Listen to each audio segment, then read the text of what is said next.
I'm Alison from FX Scouts. In this video, I'm going to be covering a topic that many new and developing traders struggle with, and that's with placing smart stops. We know the goal of every trader is to risk as little capital as possible while maximizing their profits. And the most effective tool to achieve this is by using a stop loss. But in order to find that sweet spot where you're not placing your stop loss too tight, and you're not placing your stop loss too wide, and you're not placing it at overcrowded levels, can be quite tricky.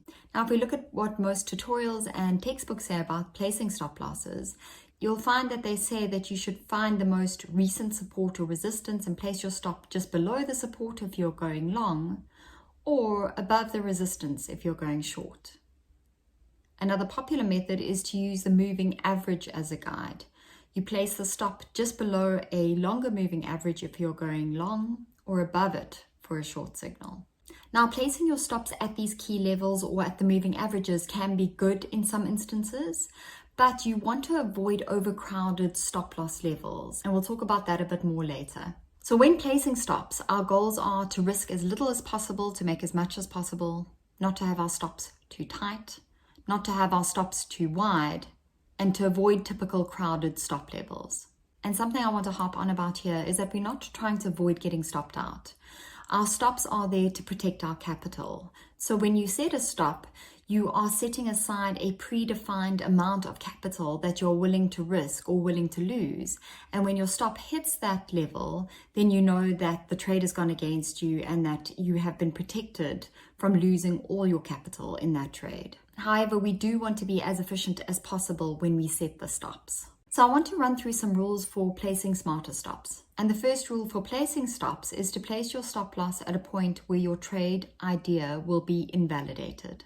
And this is the main principle you should consider when you place your stop loss. So it simply means that if you're on a long trade, that if the trade reverses direction, then when it hits the point where the trade is no longer viable, it would hit your stop loss. For example, say you're trading a double bottom. You place the trade where the price moves above the neckline. That would be your trigger. You would place your stop at around halfway between the neckline and the second bottom, because if the trade retraced that far, it would unlikely succeed as a double bottom into an uptrend. So the next factor we want to consider is placing stops that are too tight. And this is one of the biggest mistakes that many traders make. How often has it happened that you find a good trade setup, you find your signal, you find the trigger, you set your stop loss, only for the trade to reverse and for you to get stopped out, and then for the trade to continue in the direction that you thought it would? It is the most frustrating thing that can happen. But it's often that you're setting your stops too tight. So although you want to risk as little as possible, you will find that you'll get pinged out all the time. And in the long run, you actually might lose more money than if you had just set your stops a little bit wider. However, there are certain trade setups and market conditions that require tight stops. And these include when you have a high momentum trending market. In other words, when your market is going in one direction very fast. You can also use them when you see a flag set up to the up or the downside. So for example, you would place your stop at the bottom of the last candle before the breakout to the top in a bull flag. And another time to use a tight stop is during a breakout trade, or when you have a huge gap up with high volume and continued upward momentum, or downward momentum, of course. And here you would likely set a relatively tight stop because you'd expect the price to continue up. And of course, if it was a false breakout, then you'd want your stop loss tight to protect your capital. So generally, you want to use tight stops during high momentum trending markets or during a breakout or a gap breakout. But you want to avoid using tight stops if you are trading a mean reversion, for example, because this will be more of a hindrance than a help.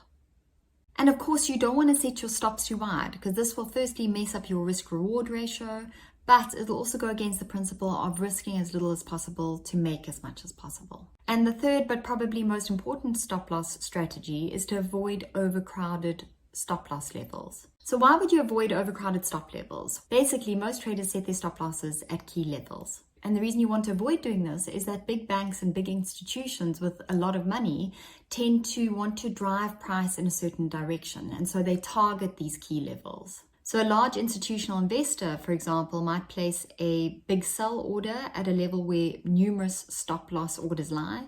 And this action could trigger those orders, inciting a flurry of selling that drives the asset's price even lower. Consequently, the institutional investor can purchase the security at a lower price, potentially generating substantial profits.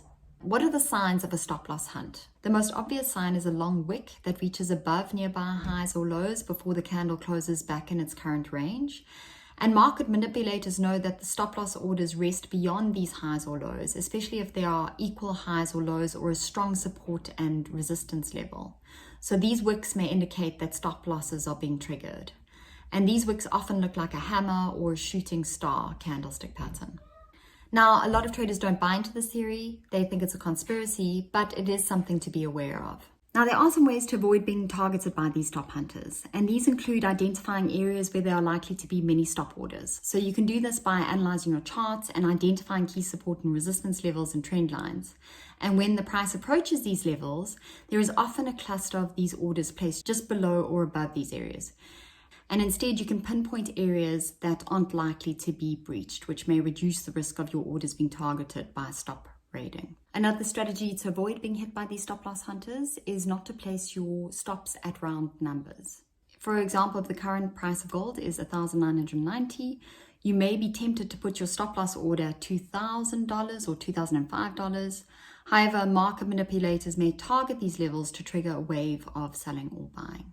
Then another way is to use the ATR, or average true range indicator. This indicator measures the average volatility over a certain period of time of that asset. And statistically speaking, an asset is unlikely to deviate from its average true range, so it might be a good guide for setting your stop losses. For example, the current price of gold is $1,990, and the ATR, as you can see, is $28.28.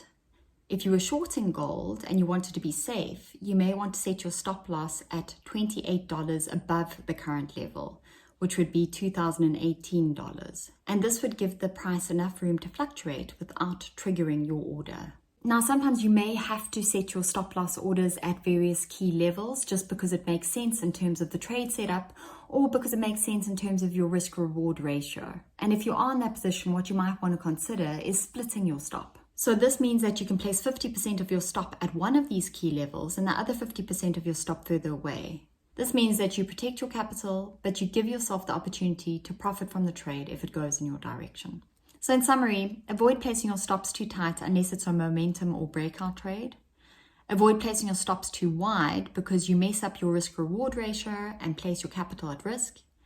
And lastly, avoid overcrowded levels such as key support and resistance levels because these levels are often the targets of stop hunters. But if you do have to use these levels, then split your stop loss and place 50% of your stop loss at that level and 50% just below or above, depending on whether you are long or short on your trade. Thanks so much for watching. If you have any questions regarding placing stops or any other trading related question, please don't hesitate to contact us. Our website is fxscouts.com. Alternatively, leave a comment in the comment section below, and please remember to subscribe and like.